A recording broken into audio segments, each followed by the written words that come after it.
ಆರಂಭ ಮಾಡೋಣ. ದೇವರು ನಮಗೆ ಆಶ್ರಯ ದುರ್ಗವಾಗಿದ್ದಾನೆ. ಆತನು ಇಕ್ಕಟ್ಟಿನಲ್ಲಿ ನಮಗೆ ವಿಶೇಷ ಸಹಾಯಕನು. ಆದದರಿಂದ ಭೂಮಿಯು ಮಾರ್ಪಟ್ಟರೂ, ಬೆಟ್ಟಗಳು ಸಮುದ್ರದಲ್ಲಿ ಮುಳುಗಿ ಹೋದರೂ ನಮಗೇನೂ ಭಯವಿಲ್ಲ. ನಮ್ಮ ಆರಂಭವು ತಂದೆ, ಮಗ, ಪವಿತ್ರಾತ್ಮನಾಗಿರುವ ತ್ರಯೇಕ ದೇವರ ನಾಮದಲ್ಲಾಗಲಿ. ಆಮೇನ್. ಆನ್ಲೈನ್ನ ಮೂಲಕವಾಗಿ ಈ ಆರಾಧನೆಯಲ್ಲಿ ಪಾಲುಗಾರರಾಗಿರುವಂಥ ತಮ್ಮೆಲ್ಲರಿಗೆ ಕರ್ತನ ನಾಮದಲ್ಲಿ ಪ್ರೀತಿಯಿಂದ ಸ್ವಾಗತಿಸುವಂಥವರಾಗಿದ್ದೇವೆ. ನಾವೀಗ ಕರ್ತನನ್ನು ಸ್ತುತಿಸಿ ಕೊಂಡಾಡುವ ಹಾಗೆ ಕನ್ನಡ ಸಂಗೀತದಿಂದ 326, ಕನ್ನಡ ಸಂಗೀತ 326, ಕೊಂಡಾಡಿರೆಲ್ಲ ನಮ್ಮ ಕರ್ತನನ್ನು, ಸಂತೋಷದಿಂದ ಗೀತವನ್ನು ಹಾಡಿ ಸಂಸ್ತುತಿ ಪ್ರಾರ್ಥನಾದಿ ಯಜ್ಞ ಮಾಡಿ ಕೊಂಡಾಡಿರೆಲ್ಲ. ಇದರ ಮೊದಲ 3 ಚರಣಗಳನ್ನು ಒಟ್ಟಾಗಿ ರಾಗ ಮಾಡೋಣ.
ಪ್ರಾರ್ಥನೆ ಮಾಡೋಣ. ಯೇಸು ಕ್ರಿಸ್ತನ ಮೂಲಕ ನಿತ್ಯ ಜೀವದ ಬಾಧ್ಯಸ್ಥರು, ದೇವರ ಮಕ್ಕಳು ಆಗುವುದಕ್ಕೆ ಕರೆಯಲ್ಪಟ್ಟ ಸಭೆಯವರೇ, ದೇವರ ಸನ್ನಿಧಾನಕ್ಕೆ ಬನ್ನಿರಿ. ಆತನು ನಿಮ್ಮ ಮನೋನೇತ್ರಗಳನ್ನು ಬೆಳಗಿಸುವನು. ಆತನಿಂದ ಕರೆಯಿಸಿಕೊಂಡವರು ನಿರೀಕ್ಷಿಸುವ ಪದವಿ ಎಂಥದೆಂಬುದನ್ನು, ಆತನ ಸ್ವಾಸ್ಥ್ಯದ ಮಹಿಮಾತಿಶಯವು ಎಂಥದೆಂಬುದನ್ನು ನೀವು ತಿಳಿದುಕೊಳ್ಳುವಂತೆ ನಿಮಗೆ ಅನುಗ್ರಹಿಸುವನು.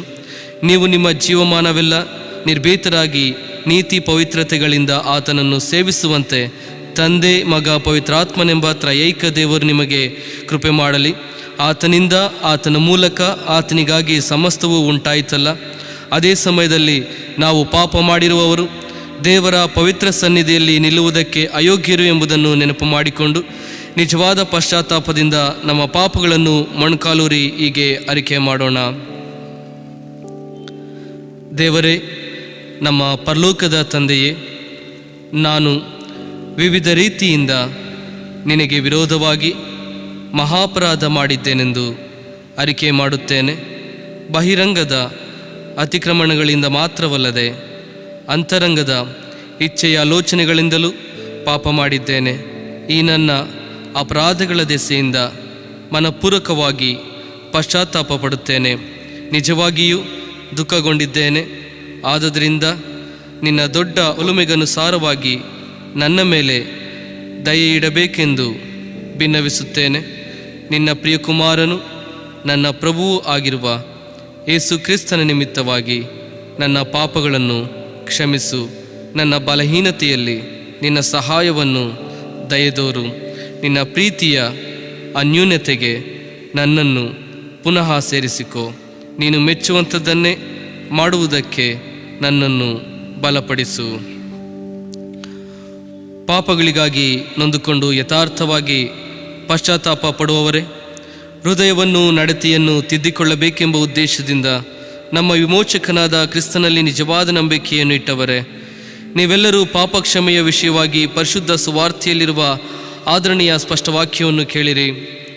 ಪ್ರಭುವು ತಾನೇ ನಿಮಗೆ ಹೇಳುವುದೇನೆಂದರೆ, ನನ್ನ ಬಳಿಗೆ ಬರುವವನನ್ನು ನಾನು ತಳ್ಳಿಬಿಡುವುದೇ ಇಲ್ಲ. ನಿಮ್ಮ ಪಾಪಗಳನ್ನು ನಿಮ್ಮ ದುಷ್ಕೃತ್ಯಗಳನ್ನು ನನ್ನ ನೆನಪಿಗೆ ಎಂದಿಗೂ ತರುವುದಿಲ್ಲ. ನಿಮ್ಮ ಪಾಪಗಳು ಕಡು ಕೆಂಪಾಗಿದ್ದರೂ ಹಿಮದ ಹಾಗೆ ಬಿಳುಪಾಗುವವು, ಕಿರಮಂಜಿ ಬಣ್ಣವಾಗಿದ್ದರೂ ಉಣ್ಣೆಯಂತೆ ಬೆಳ್ಳಗಾಗುವವು.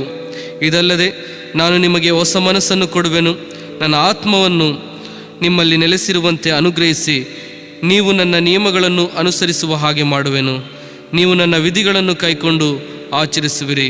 ಆದರೆ ಪಶ್ಚಾತ್ತಾಪ ಪಡೆದವರಿಗೆ ದೇವರ ವಾಕ್ಯವು ಹೇಳುವುದೇನೆಂದರೆ, ಮಾತಾಡುತ್ತಿರುವ ಆತನ ಮಾತನ್ನು ಕೇಳಲೊಲ್ಲವೆಂದು ನೀವು ಹೇಳಬಾರದು. ಭೂಮಿಯ ಮೇಲೆ ದೈವೋಕ್ತಿಗಳನ್ನಾಡಿದವನಿಗೆ ಕಿವಿಗೊಡ ಮನಸ್ಸಿಲ್ಲದೇ ಇದ್ದ ಇಸ್ರಾಯೇಲ್ಯರು ದಂಡನೆಗೆ ತಪ್ಪಿಸಿಕೊಳ್ಳದಿದ್ದರೆ, ಪರಲೋಕದಿಂದ ಮಾತಾಡುವವನಿಗೆ ನಾವು ಕಿವಿಗೊಡ ಮನಸ್ಸಿಲ್ಲದೆ ತೊಲಗಿದರೆ ಹೇಗೆ ತಪ್ಪಿಸಿಕೊಂಡೆವು? ನನ್ನ ಜೀವದಾಣೆ, ದುಷ್ಟನ ಸಾವಿನಲ್ಲಿ ನನಗೆ ಲೇಷವಾದರೂ ಸಂತೋಷವಿಲ್ಲ. ಅವನು ತನ್ನ ದುರ್ಮಾರ್ಗವನ್ನು ಬಿಟ್ಟು ಬಾಳುವುದೇ ನನಗೆ ಸಂತೋಷ ಎಂದು ಪ್ರಭುವಾದ ದೇವರು ನುಡಿಯುತ್ತಾನೆ. ಆಮೇನ್.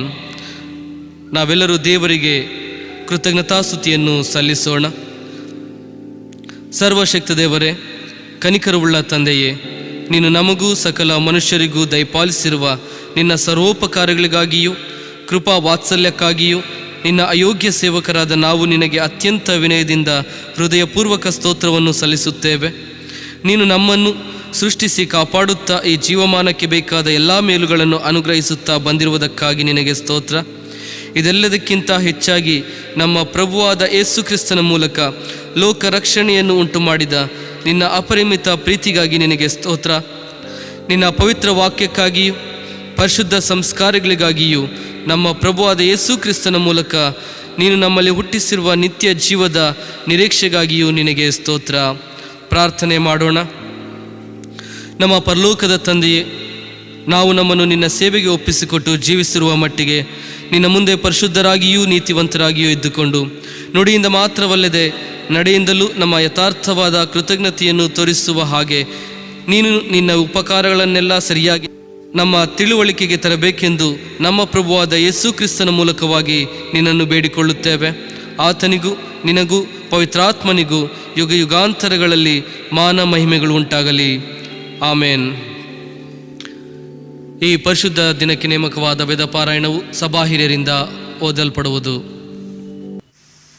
ಈ ಪರಿಶುದ್ಧ ದಿನಕ್ಕೆ ನೇಮಕವಾದ ಸತ್ಯವೇದದ ಪಾರಾಯಣ ಪಾಠವು ಹಳೆ ಒಡಂಬಡಿಕೆಗಳಲ್ಲಿ ಯೋಬನ ಪುಸ್ತಕ 2ನೇ ಅಧ್ಯಾಯ 1ನೇ ವಚನದಿಂದ 10ನೇ ವಚನಗಳವರೆಗೆ. ಯೋಬನ ಪುಸ್ತಕ 2ನೇ ಅಧ್ಯಾಯ 1ನೇ ವಚನದಿಂದ 10ನೇ ವಚನಗಳವರೆಗೆ. The book of Job's chapter 2 words 1 to 10. ದೇವದೂತರು ಇನ್ನೊಂದು ದಿವಸ ಯೆಹೋವನ ಸನ್ನಿಧಿಯಲ್ಲಿ ಕಾಣಿಸಿಕೊಳ್ಳುವುದಕ್ಕೆ ಬಂದಾಗ ಸೈತಾನನು ಅವರ ಸಂಗಡ ಬಂದು ಸನ್ನಿಧಿಯಲ್ಲಿ ಕಾಣಿಸಿಕೊಂಡನು. ಯೆಹೋವನು ಎಲ್ಲಿಂದ ಬಂದಿ ಎಂದು ಸೈತಾನನನ್ನು ಕೇಳಲು ಸೈತಾನನು ಯೆಹೋವನಿಗೆ, ಭೂಲೋಕದಲ್ಲಿ ಸಂಚರಿಸುತ್ತಾ ಅಲ್ಲಲ್ಲಿ ತಿರುಗುತ್ತಾ ಇದ್ದು ಬಂದೆನು ಅಂದನು. ಆಗ ಯೆಹೋವನು ಸೈತಾನನಿಗೆ, ನನ್ನ ದಾಸನಾದ ಯೋಬನ ಮೇಲೆ ಗಮನವಿಟ್ಟೆಯಾ?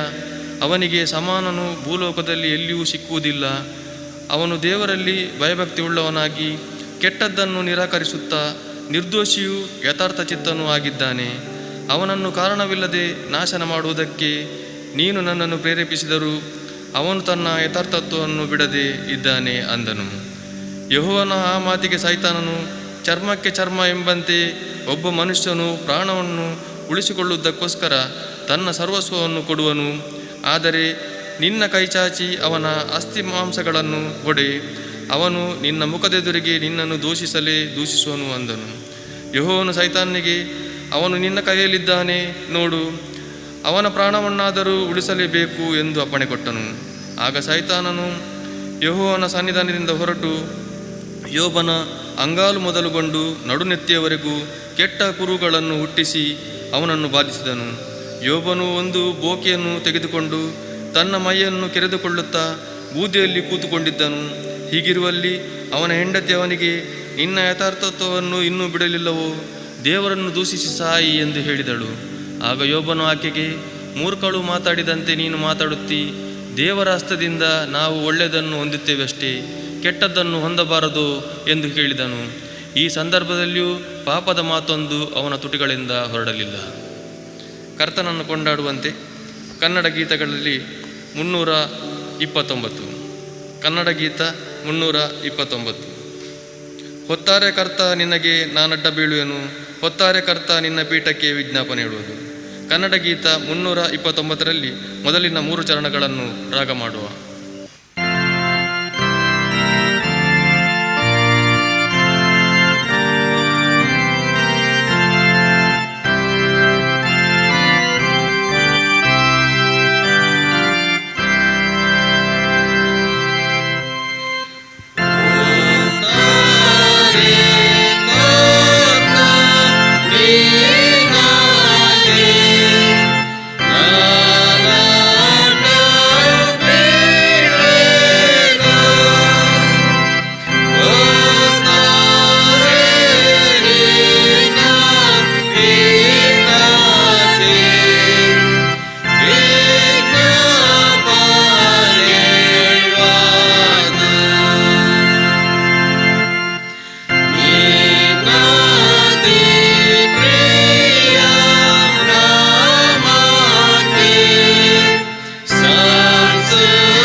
ಮತ್ತು ಹೊಸ ಒಡಂಬಡಿಕೆಗಳಲ್ಲಿ ಪೌಲನು ಥೆಸಲೋನಿಕದವರಿಗೆ ಬರೆದ ಮೊದಲನೇ ಪತ್ರಿಕೆ 2ನೇ ಅಧ್ಯಾಯ 9ನೇ ವಚನದಿಂದ 13ನೇ ವಚನಗಳವರೆಗೆ.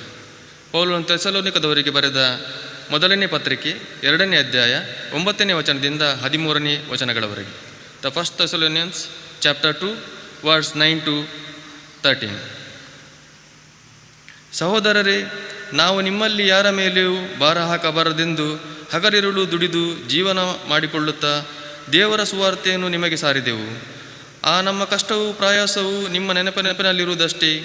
ನಂಬುವವರಾದ ನಿಮ್ಮ ವಿಷಯದಲ್ಲಿ ನಾವು ಎಷ್ಟೋ ಶುದ್ಧರಾಗಿಯೂ ನೀತಿವಂತರಾಗಿಯೂ ನಿರ್ದೋಷಿಗಳಾಗಿಯೂ ನಡೆದುಕೊಂಡೆವೆಂಬುದಕ್ಕೆ ನೀವು ಸಾಕ್ಷಿಗಳು, ದೇವರೂ ಸಾಕ್ಷಿ.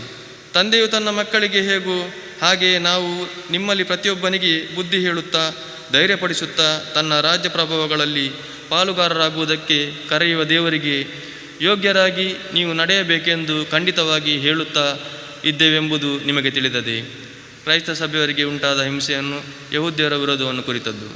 ಹೀಗಿರಲಾಗಿ ನೀವು ದೇವರ ವಾಕ್ಯವನ್ನು ನಮ್ಮಿಂದ ಕೇಳಿದಾಗ ಅದನ್ನು ಮನುಷ್ಯರ ವಾಕ್ಯವೆಂದೆಣಿಸದೆ ದೇವರ ವಾಕ್ಯವೆಂದೇ ತಿಳಿದು ಅಂಗೀಕರಿಸಿದ್ದಕ್ಕಾಗಿ ನಾವಂತೂ ಎಡೆಬಿಡದೆ ದೇವರಿಗೆ ಕೃತಜ್ಞತಾ ಸ್ತುತಿ ಮಾಡುತ್ತೇವೆ.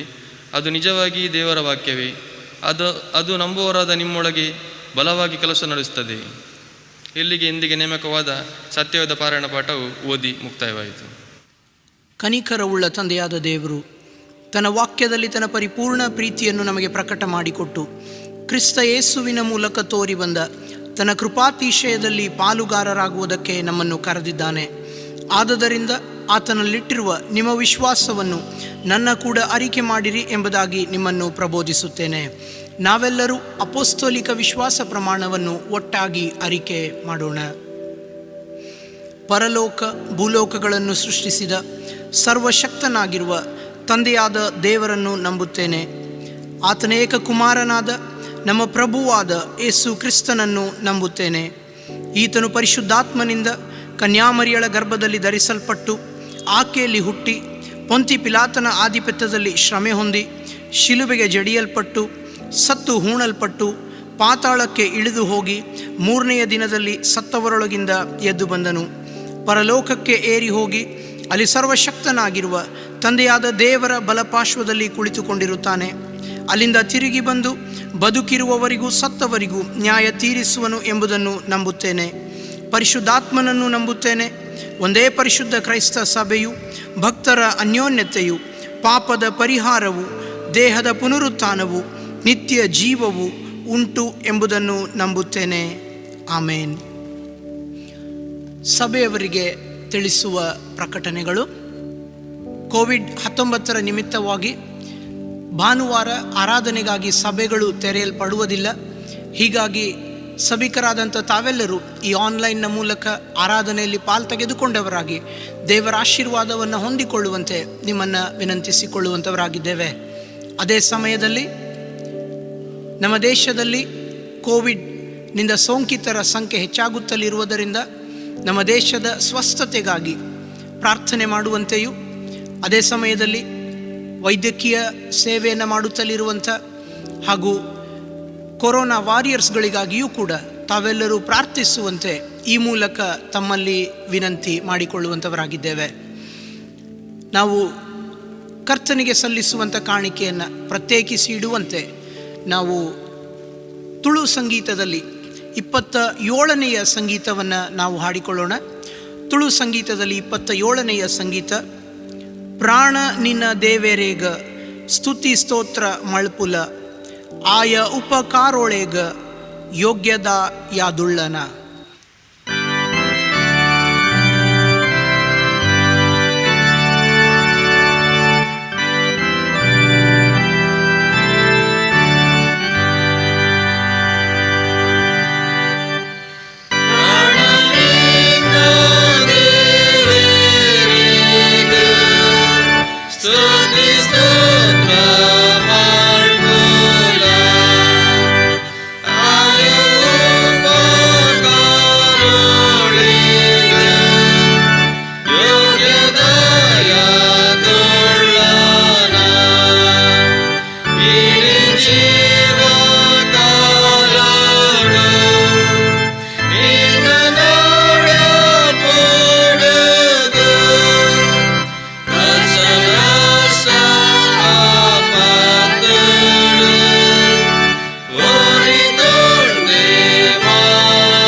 ನಾವು ಪ್ರತ್ಯೇಕಿಸಿಟ್ಟಿರುವಂಥ ಕಾಣಿಕೆಯನ್ನು ದೇವರ ಹಸ್ತದಲ್ಲಿ ಸಮರ್ಪಿಸುತ್ತಾ ನಾವು ಕಣ್ಣುಗಳನ್ನು ಮುಚ್ಚಿ ಶಿರಭಾಗಿ ನಾವು ಪ್ರಾರ್ಥನೆ ಮಾಡೋಣ. ದೇವರೇ, ಎಲ್ಲ ಒಳ್ಳೆಯ ದಾನಗಳಿಗೆ ಮೂಲ ಕಾರಣನಾದ ನಮ್ಮ ಪರಲೋಕದ ತಂದೆಯೇ, ನಿನ್ನ ಸಭೆಯು ಈಗ ಸಮರ್ಪಿಸಿರುವ ಈ ಅಲ್ಪ ಕಾಣಿಕೆಯನ್ನು ಪಾವನ ಮಾಡು. ಇದನ್ನು ನಿನಗೆ ಮೆಚ್ಚುಗೆಯಾದ ಯಜ್ಞವನ್ನಾಗಿ ಸ್ವೀಕರಿಸಿ ನಿನ್ನ ಮಹಿಮೆಗಾಗಿ ಉಪಯೋಗಿಸು. ಕಳೆದ ವಾರದಲ್ಲಿ ತಮ್ಮ ಜನ್ಮದಿನವನ್ನು, ವಿವಾಹದ ವಾರ್ಷಿಕೋತ್ಸವವನ್ನು, ಇನ್ನಿತರ ವಿಶೇಷ ದಿನಗಳನ್ನು ಕಂಡಂಥವರನ್ನು ಸಹ ನಿನ್ನ ಮುಂದೆ ನೆನಪು ಮಾಡಿಕೊಳ್ಳುತ್ತೇವೆ. ಪ್ರಭುವೇ, ಮುಂದಣ ದಿನಗಳಲ್ಲಿಯೂ ಅವರನ್ನು ಆಶೀರ್ವದಿಸಿ ಕಾಪಾಡು.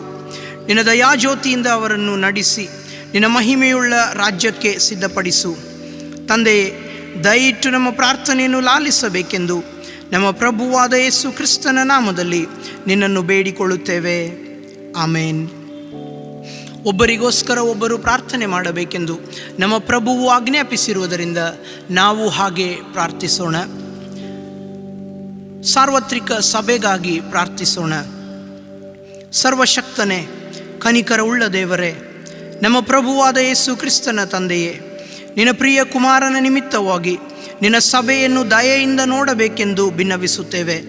ನಿನ್ನ ವಾಕ್ಯದ ಬಲವು ಶುದ್ಧತೆಯು ಅಳಿಯದ ರೀತಿಯಲ್ಲಿ ಅದನ್ನು ಕಾಪಾಡುವುದಕ್ಕೆ ಸಭೆಗೆ ಸಹಾಯ ಮಾಡು.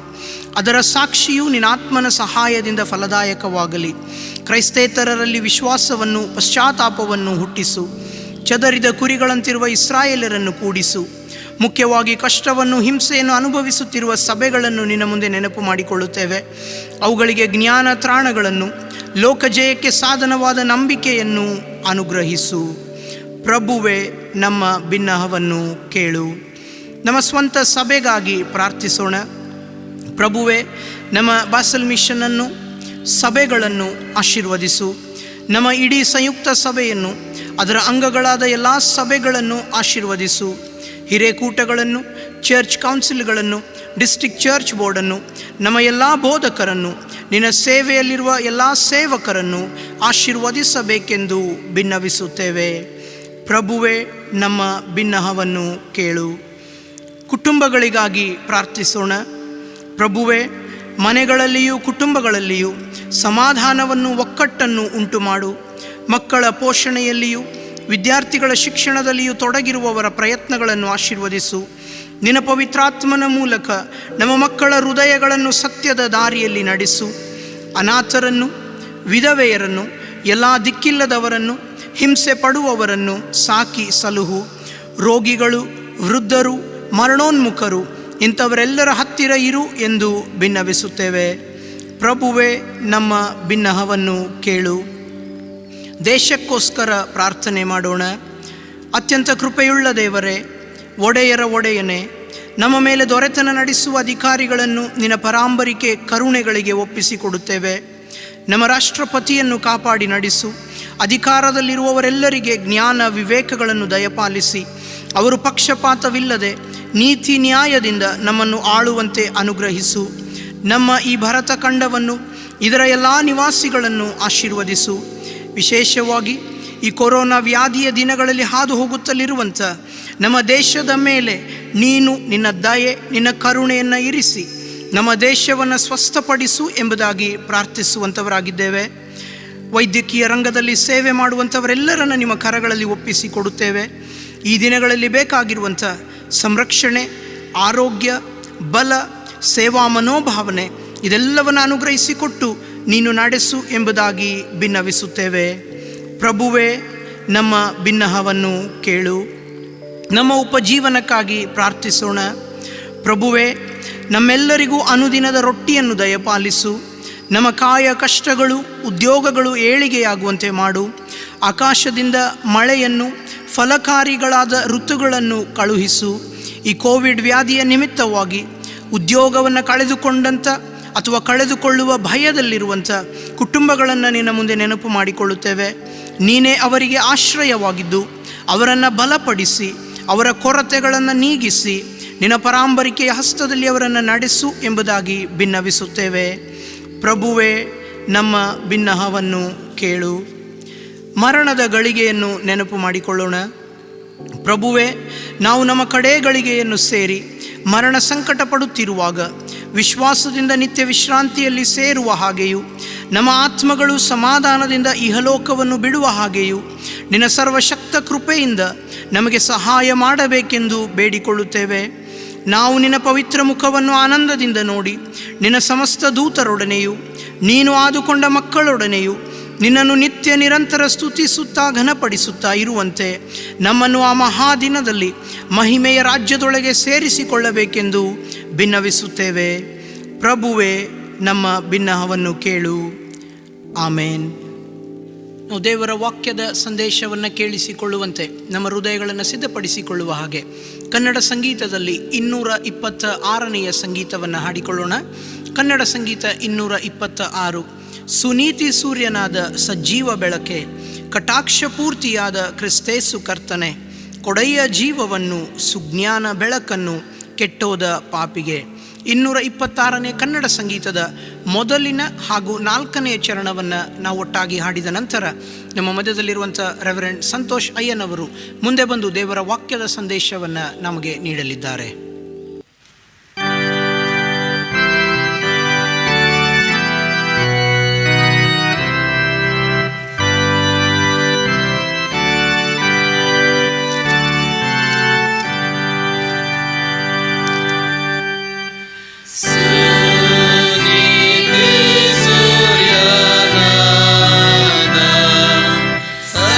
ಸಜೀವ ಬೆಳಕೆ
ದೇವರ ವಾಕ್ಯಕ್ಕಾಗಿ ನಾವು ಸಿದ್ಧರಾಗುವಂತೆ ನಮ್ಮ ಕಣ್ಣುಗಳನ್ನು ಮುಚ್ಚಿ ನಾವು ಶಿರವಾಗಿ ನಾವು ಪ್ರಾರ್ಥನೆ ಮಾಡುವ.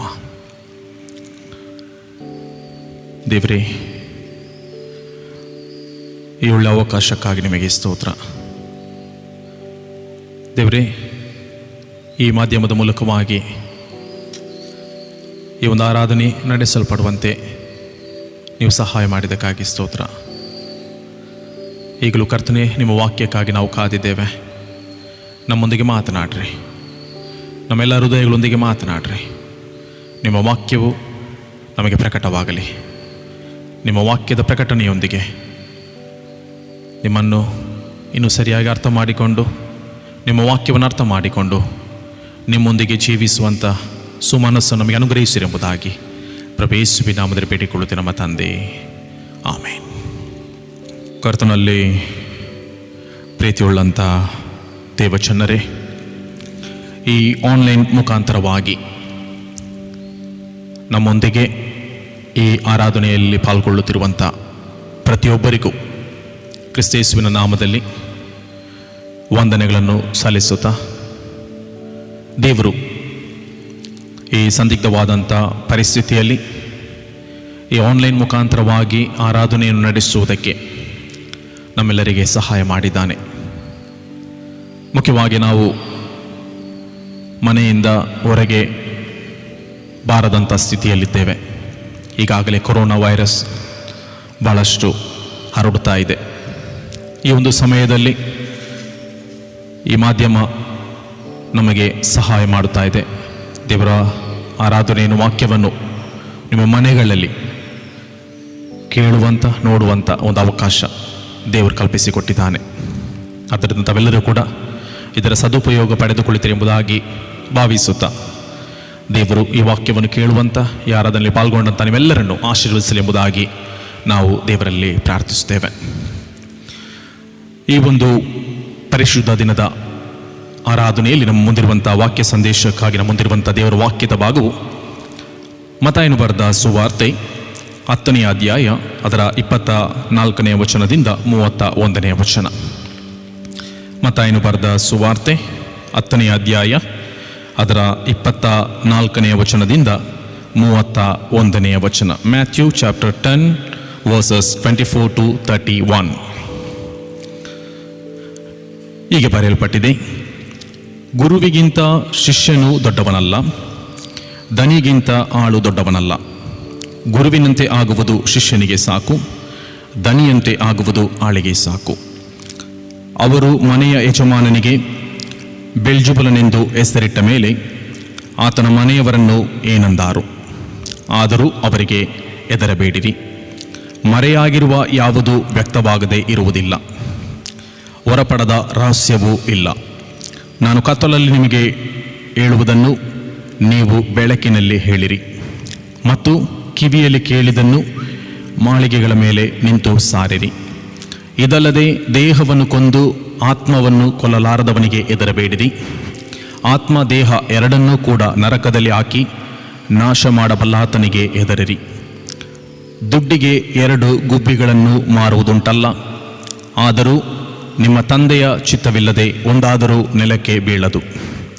ನಿಮ್ಮ ತಲೆ ಕೂದಲುಗಳು ಸಹ ಎಲ್ಲವೂ ಎಣಿಕೆಯಾಗಿವೆ. ಆದುದರಿಂದ ಹೆದರಬೇಡಿರಿ, ಬಹಳ ಗುಬ್ಬಿಗಳಿಗಿಂತ ನೀವು ಹೆಚ್ಚಿನವರು ಎಂಬುದೇ. ಕರ್ತನಲ್ಲಿ ಪ್ರೀತಿಯುಳ್ಳಂಥ ದೇವಜನರೇ, ಕಳೆದ ವಾರದಲ್ಲಿ ನಾವು ದೇವರ ವಾಕ್ಯ ಸಂದೇಶವನ್ನು ನಾವು ಕೇಳಿದ್ದೇವೆ. ನಾನು ನೆನೆಸ್ತೇನೆ ನಿಮಗೆಲ್ಲರಿಗೂ ಕೂಡ ಆ ವಾಕ್ಯ ಸಂದೇಶ ನೆನಪಿನಲ್ಲಿದೆ ಎಂಬುದಾಗಿ. ಇದೇ ಅಧ್ಯಾಯದ ಮೇಲಿನ ಭಾಗವನ್ನು ನಾವು ಕಳೆದ ವಾರದಲ್ಲಿ ನಾವು ಧ್ಯಾನ ಮಾಡಿದೆವು. ಮತ್ತಾಯನು ಬರೆದ ಸುವಾರ್ತೆ 10ನೇ ಅಧ್ಯಾಯದ 16ನೇ ವಚನದಿಂದ 23ನೇ ವಚನದವರೆಗೆ ನಾವು ಕಳೆದ ವಾರದಲ್ಲಿ ನಾವು ಧ್ಯಾನ ಮಾಡಿದೆವು. ಇಂದು ನಾವು ಅದೇ ಅಧ್ಯಾಯದ ಮುಂದಿನ ಭಾಗವಾಗಿ ಮತ್ತಾಯನು ಬರೆದ ಸುವಾರ್ತೆ 10ನೇ ಅಧ್ಯಾಯದ 24ನೇ ವಚನದಿಂದ 31ನೇ ವಚನದವರೆಗೆ ನಾವು ಧ್ಯಾನ ಮಾಡಲಿಕ್ಕಿದ್ದೇವೆ. ಇಲ್ಲಿ ಮುಖ್ಯವಾಗಿ ಕಳೆದ ವಾರ ನಾವು ಕೇಳಿದ ವಾಕ್ಯವನ್ನು ನೆನಪಿಗೆ ತಂದುಕೊಳ್ಳುವುದಾದರೆ, ಯೇಸು ತನ್ನ ಶಿಷ್ಯರನ್ನು ನಿಯೋಗಕ್ಕಾಗಿ ಸಿದ್ಧಪಡಿಸುವಂಥ ಅಥವಾ ಸೇವೆಗಾಗಿ ಸಿದ್ಧಪಡಿಸುವಂಥ ಒಂದು ಕಾರ್ಯವನ್ನು ನಾವು ನೋಡಲಿಕ್ಕೆ ನಮಗೆ ಸಾಧ್ಯವಾಗ್ತದೆ. 10ನೇ ಅಧ್ಯಾಯದವರೆಗೆ ನಾವು ಗಮನಿಸುವುದಾದರೆ 9ನೇ ಅಧ್ಯಾಯದವರೆಗೆ ಶಿಷ್ಯರು ವೀಕ್ಷಕರಾಗಿ ಕಂಡುಬರುತ್ತಾರೆ ಅಥವಾ ಪ್ರೇಕ್ಷಕರಾಗಿ ಕಂಡುಬರುತ್ತಾರೆ. ಅದೇ 10ನೇ ಅಧ್ಯಾಯಕ್ಕೆ ಬರುವಾಗ ಶಿಷ್ಯರಿಗೆ ಈ ಒಂದು ಸೇವೆಯಲ್ಲಿ ಪಾಲು ತೆಗೆದುಕೊಳ್ಳುವಂಥ ಒಂದು ಸೌಭಾಗ್ಯವನ್ನು ಅಥವಾ ಒಂದು ಭಾಗ್ಯವನ್ನು ಯೇಸು ತಿಳಿಸುವಾತನಾಗಿದ್ದಾನೆ. ಅಂದರೆ 10ನೇ ಅಧ್ಯಾಯದ ಪ್ರಾರಂಭದಲ್ಲಿ ಯೇಸು ನಿಯೋಗಕ್ಕಾಗಿ, ತನ್ನ ಸೇವೆಗಾಗಿ ಶಿಷ್ಯರನ್ನು ಆರಿಸಿಕೊಳ್ಳುವಂಥ ಅಥವಾ ಆಯ್ದುಕೊಳ್ಳುವಂಥ ಒಂದು ಕಾರ್ಯ ಘಟನೆಯನ್ನು ನೆನಪಿಗೆ ತಂದುಕೊಳ್ಬೇಕಾಗ್ತದೆ. ಕೇವಲ ಇಲ್ಲಿ ಅವರನ್ನು ಆಯ್ದುಕೊಳ್ಳುವಂಥದ್ದು ಮಾತ್ರವಲ್ಲ ಅಥವಾ ಅವ್ರನ್ನ ಆರಿಸಿಕೊಳ್ಳುವಂಥದ್ದು ಮಾತ್ರವಲ್ಲ, ಮುಂದೆ ಆ ನಿಯೋಗದಲ್ಲಿ ಅವರಿಗೆ ಬರುವಂಥ ಕಷ್ಟಗಳು, ಹಿಂಸೆಗಳು, ಸಂಕಷ್ಟಗಳು ಇವೆಲ್ಲವನ್ನು ಕೂಡ ಬಹಳ ವಿವರವಾಗಿ ಅವರೊಂದಿಗೆ ಹಂಚಿಕೊಳ್ಳುವಂಥ ಒಂದು ಅಧ್ಯಾಯ ಅಥವಾ ಒಂದು ಭಾಗ ಈ ಭಾಗವಾಗಿದೆ. ಮುಖ್ಯವಾಗಿ ನೋಡುವುದಾದರೆ 10ನೇ ಅಧ್ಯಾಯದಲ್ಲಿ ಈಗಾಗಲೇ ಕಳೆದ ವಾರದಲ್ಲಿ ನಾವು ಕೇಳಿದಂಥ ವಾಕ್ಯದಂತೆ, ನೀವು ಸರ್ಪಗಳಂತೆ ಜಾಣರು, ಪಾರಿವಾಳಗಳಂತೆ ನಿಷ್ಕಪಟಿಗಳು ಆಗಿರಿ ಎಂಬುದಾಗಿ ದೇವರ ವಾಕ್ಯದಲ್ಲಿ ಬರೆಯಲ್ಪಟ್ಟಿದೆ. ನೀವು ಸರ್ಪಗಳಂತೆ ಜಾಣರು, ಪಾರಿವಾಳಗಳಂತೆ ನಿಷ್ಕಪಟಿಗಳು ಆಗಿರಿ. ಅಂದರೆ ಎಚ್ಚರಿಕೆಯ ಮಾತು, ಕಿವಿ ಮಾತನ್ನು ಯೇಸು ಹೇಳುವಾತನಾಗಿದ್ದಾನೆ. ಇಲ್ಲಿ ಬರುವಾಗ, ಈ ದಿನದ ವಾಕ್ಯ ಸಂದೇಶಕ್ಕೆ ನಾವು ಬರುವಾಗ, ಗುರುವಿಗಿಂತ ಶಿಷ್ಯನು ದೊಡ್ಡವನಲ್ಲ. ಅಂದರೆ ಇಲ್ಲಿ ಯೇಸು ಸ್ಥಾನಮಾನ ಅಥವಾ ಗೌರವ ಈ ಕುರಿತಾಗಿ ಆತನು ಇಲ್ಲಿ ಮಾತನಾಡ್ತಾ ಇಲ್ಲ. ಬದಲಾಗಿ ಗುರುವಿಗೆ ಆದಂಥ ಕಷ್ಟ, ಹಿಂಸೆ, ಸಂಕಷ್ಟಗಳು ನಿಮಗೂ ಕೂಡ ಸೇವೆಯಲ್ಲಿ ಬರುವುದು ಸಹಜ ಎಂಬುದಾಗಿ ಯೇಸು ವಿವರಿಸುವಾತನಾಗಿದ್ದಾನೆ. ಅನೇಕರು ಈ ವಾಕ್ಯವನ್ನು ಒಂದು ವೇಳೆ ತಪ್ಪಾಗಿ ಅರ್ಥ ಮಾಡಿಕೊಳ್ಬಹುದಾದರೆ, ನಿಜವಾದಂಥ ಅರ್ಥವನ್ನು ನಾವು ಗ್ರಹಿಸಿಕೊಳ್ಳುವುದಾದರೆ, ಇಲ್ಲಿ ಯೇಸು ಹೇಳುವಂಥ ಮಾತೇನಂತ ಹೇಳಿದರೆ, ತಾನು ಯಾವ ರೀತಿಯಾಗಿ ಹಿಂಸೆ, ಕಷ್ಟ, ನೋವು, ವೇದನೆಗಳನ್ನು ಈ ಸೇವೆಯಲ್ಲಿ ಅನುಭವಿಸಿದನು, ಅದೇ ರೀತಿಯಾಗಿ ನೀವು ಕೂಡ ಇನ್ನು ಮುಂದೆ ಸೇವೆಗಾಗಿ ಸಿದ್ಧರಾಗಿ ಹೋಗುವಾಗ ನಿಮಗೂ ಕೂಡ ಸೇವೆಯಲ್ಲಿ ಬರುವಂಥ ಈ ಎಲ್ಲ ಹಿಂಸೆ, ಸಂಕಟ, ನೋವು ಇವೆಲ್ಲವನ್ನು ಕೂಡ ಸಹಿಸಿಕೊಳ್ಳುವುದಕ್ಕೆ ನೀವು ಸಿದ್ಧರಾಗಿರಬೇಕೆಂಬುದಾಗಿ ಯೇಸು ಅವರಿಗೆ ಕರೆ ಕೊಡುವಾತನಾಗಿದ್ದಾನೆ. ಮುಖ್ಯವಾಗಿ ನಾವು ನೋಡುವಾಗ ಆ ದಿನ ಯೇಸುವಿನೊಂದಿಗೆ ಆ ಜನರು ವರ್ತಿಸಿದಂಥ ರೀತಿ ಹೇಗೆ ಎಂಬುದು ನಮಗೆಲ್ಲರಿಗೂ ಕೂಡ ಗೊತ್ತುಂಟು. ಒಬ್ಬ ನಿರಪರಾಧಿಯನ್ನು ಅಪರಾಧಿಯ ಸ್ಥಾನದಲ್ಲಿ ನಿಲ್ಲಿಸಿದಂಥ, ಅಥವಾ ಏನೂ ತಪ್ಪು ಮಾಡದಂಥ ಯೇಸುವನ್ನೇ ಬೇರೆ ಬೇರೆ ಕಾರಣಗಳನ್ನು ಒಡ್ಡಿ ಅಥವಾ ಬೇರೆ ಬೇರೆ ಕಾರಣಗಳಿಂದ ತಪ್ಪಿದಸ್ತನೆಂಬುದಾಗಿ ಅವರು ಗುರುತಿಸಿದರೆಂಬುದಾಗಿ ನೋಡ್ತೇವೆ. ಅಷ್ಟು ಮಾತ್ರವಲ್ಲ, ಈ ಮೂಲಕವಾಗಿ ಅಲ್ಲಿ ಯೇಸುವನ್ನು ಕೂಡ ಅವರು ಬಿಡಲಿಲ್ಲ. ಹೀಗಿರುವಾಗ ಯೇಸು ಇಲ್ಲಿ ಕೊಡುವಂಥ ಒಂದು ಕಿವಿ ಮಾತೇನಂತ ಹೇಳಿದರೆ, ನೀವು ಕೂಡ ಜಾಗೃತೆಯಿಂದಿರಿ. ನಿಮಗೂ ಕೂಡ ಈ ಹಿಂಸೆಗಳು ಬರ್ತದೆ, ಸಂಕಟಗಳು ಬರ್ತದೆ.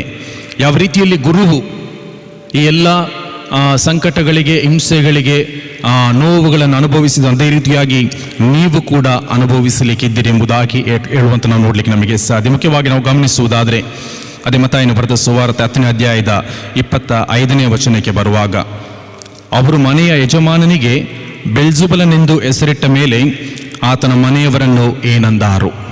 ಅಂದರೆ ಯೇಸು ಬಿಡುಗಡೆ ಕಾರ್ಯವನ್ನು, ಸ್ವಸ್ಥತೆಯ ಕಾರ್ಯವನ್ನು ಮಾಡುವುದನ್ನು ನೋಡಿದಂಥ ಅನೇಕರು ಅಲ್ಲಿ ಯೇಸುವಿಗೆ ಹೇಳುವಂಥ ಮಾತೇನಂತ ಹೇಳಿದರೆ, ಈತನು ಬೆಲ್ಜುಬಲನ ಸಹಾಯದಿಂದ ಎಲ್ಲವನ್ನು ಮಾಡುತ್ತಾ ಇದ್ದಾನೆ. ಬೆಲ್ಜುಬಲ ಎಂಬುದಾಗಿ ನೋಡುವುದಾದರೆ ಪಿಶಾಚಿಗಳ ಒಡೆಯ ಎಂಬುದಾಗಿ ನಾವು ನೋಡ್ತೇವೆ. ಆಗಿರುವಾಗ ಆ ಪಿಶಾಚಿಗಳ ಒಡೆಯನ ಸಹಾಯದಿಂದ ಇದೆಲ್ಲವನ್ನು ಮಾಡುತ್ತಾ ಇದ್ದಾನೆ ಎಂಬುದಾಗಿ ಯೇಸುವಿನ ಸ್ವಸ್ಥತೆಯ ಕಾರ್ಯ, ಬಿಡುಗಡೆಯ ಕಾರ್ಯ, ಅದ್ಭುತ ಕಾರ್ಯಗಳನ್ನು ಅವರು ಸರಿಯಾಗಿ ಅರ್ಥ ಮಾಡಿಕೊಳ್ಳದೆ ಈ ರೀತಿಯಾಗಿ ಅವರು ಯೇಸುವಿಗೆ ಈ ರೀತಿಯಾಗಿ ಅವರು ತಮ್ಮ ಒಂದು ಹೆಸರನ್ನು ಅಥವಾ ಒಂದು ರೀತಿಯಾಗಿ ಯೇಸುವನ್ನು ಕರೆದರೆಂಬುದಾಗಿ ನೋಡ್ತೇವೆ.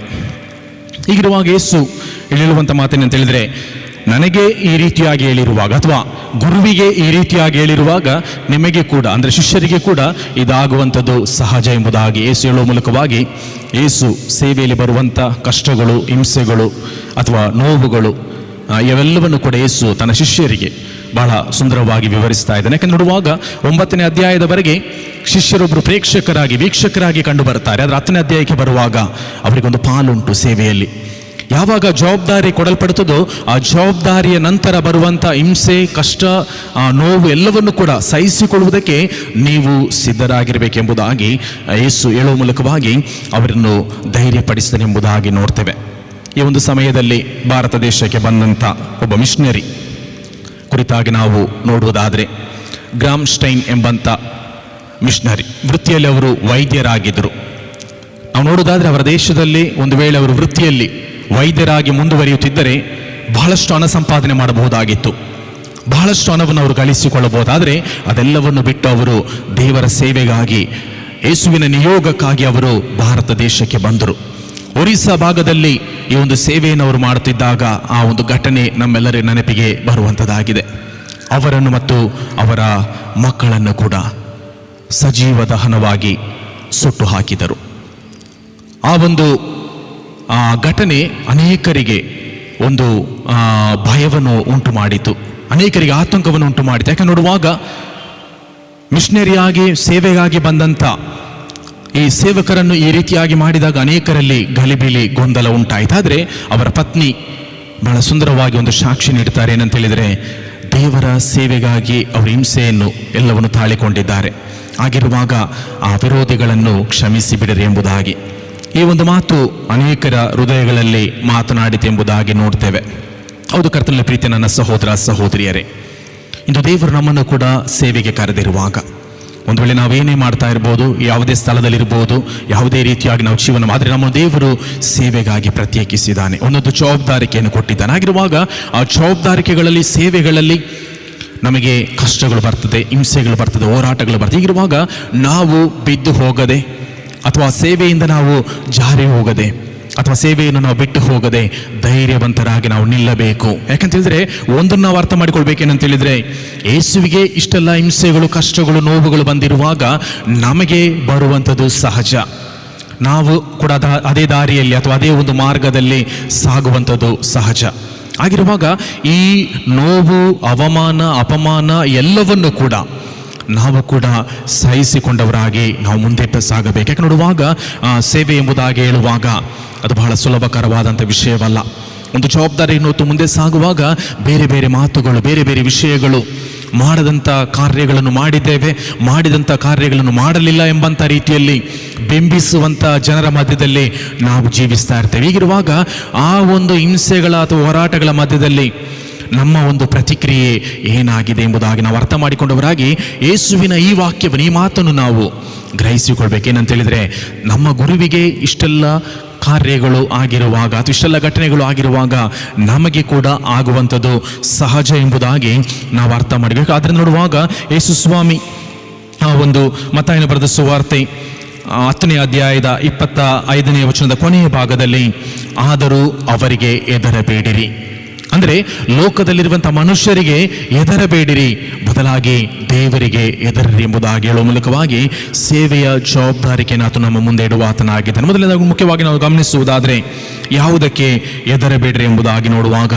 ಮೊದಲನೇದಾಗಿ ದೇವರ ವಾಕ್ಯವನ್ನು ಸಾರುವುದಕ್ಕೆ ನಾವು ಹೆದರಬಾರದು. ದೇವರ ವಾಕ್ಯವನ್ನು ಇದ್ದ ಹಾಗೆ ಸಾರುವುದಕ್ಕೆ, ದೇವರ ವಾಕ್ಯದಲ್ಲಿರುವಂಥ ಸತ್ಯಾಂಶಗಳನ್ನು, ಪ್ರಕಟಣೆಗಳನ್ನು ಜನರಿಗೆ ಬೋಧಿಸುವುದಕ್ಕೆ ನಾವು ಹೆದರಬಾರದು. ಇಂದು ಅನೇಕ ವೇಳೆ ಅನೇಕರು ದೇವರ ವಾಕ್ಯವನ್ನು ತಮಗೆ ಇಷ್ಟ ಬಂದ ಹಾಗೆ ಸಾರುವಂಥದ್ದು ಅಥವಾ ಒಂದು ರೀತಿಯಲ್ಲಿ ಪಾಲಿಶ್ ಆಗಿ ಜನರನ್ನು ಮರಳುಗೊಳಿಸುವಂಥ ರೀತಿಯಲ್ಲಿ ಸಾರುವಂತ ನಾವು ನೋಡ್ತೇವೆ. ಹಾಗೆಲ್ಲ ಬದಲಾಗಿ ದೇವರ ವಾಕ್ಯ ಎಲ್ಲಿ ಖಂಡಿಸ್ತದೋ ಅಲ್ಲಿ ಖಂಡಿಸುವಂಥದ್ದು, ದೇವರ ವಾಕ್ಯ ಎಲ್ಲಿ ಎಚ್ಚರಿಸ್ತದೋ ಅಲ್ಲಿ ಎಚ್ಚರಿಸುವಂಥದ್ದು, ದೇವರ ವಾಕ್ಯ ಎಲ್ಲಿ ಆಶೀರ್ವಾದವನ್ನು ಕೊಡ್ತದೋ ಅಲ್ಲಿ ಆಶೀರ್ವಾದವನ್ನು ಕೊಡುವಂಥದ್ದು. ಎಲ್ಲವುಗಳ ಮೂಲಕವಾಗಿ ನಾವು ಜನರನ್ನು ಸತ್ಯದ ದಾರಿಯಲ್ಲಿ ಅಥವಾ ಸತ್ಯದ ವಾಕ್ಯದಲ್ಲಿ ನಡೆಸುವಂಥದ್ದು ನಮ್ಮ ಜವಾಬ್ದಾರಿಕೆ ಎಂಬುದಾಗಿ ನೋಡುವಾಗ 26ನೇ ವಚನಕ್ಕೆ ಬರುವಾಗ, ಮತ್ತಾಯನ ಬರೆದ ಸುವಾರ್ತೆ 10ನೇ ಅಧ್ಯಾಯದ 26ನೇ ವಚನಕ್ಕೆ ಬರುವಾಗ ಇಲ್ಲಿ ಬಹಳ ಸುಂದರವಾಗಿ ದೇವರ ವಾಕ್ಯ ಬರೆಯಲ್ಪಟ್ಟಿದೆ, ಮರೆಯಾಗಿರುವ ಯಾವುದು ವ್ಯಕ್ತವಾಗದೇ ಇರುವುದಿಲ್ಲ, ಹೊರಪಡದ ರಹಸ್ಯವೂ ಇಲ್ಲ. ನಾನು ಕತ್ತಲಲ್ಲಿ ನಿಮಗೆ ಹೇಳುವುದನ್ನು ನೀವು ಬೆಳಕಿನಲ್ಲಿ ಹೇಳಿರಿ ಮತ್ತು ಕಿವಿಯಲ್ಲಿ ಕೇಳಿದನ್ನು ಮಾಳಿಗೆಗಳ ಮೇಲೆ ನಿಂತು ಸಾರಿರಿ.